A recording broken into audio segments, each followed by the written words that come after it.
আপনার ছেলের কথাও ভাবতে পারেন, আপনার নাতির কথাও ভাবতে পারেন, আমি আমার স্বামীর কথাও ভাবতে পারি, আমি কার কথা ভাবতে পারি,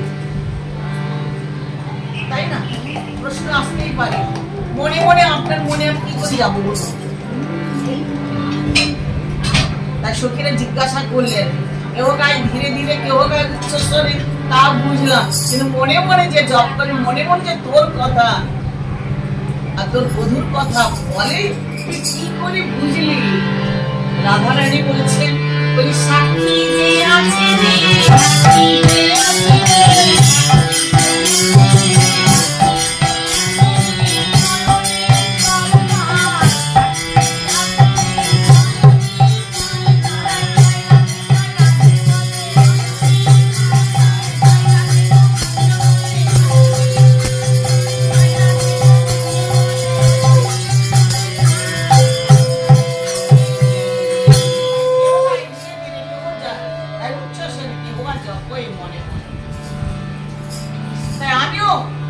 বৃন্দাবন পরশ করে প্রতিজ্ঞা করেছি। কি করছি জানিস? বলি আমার কথা কবে যে আমার মতো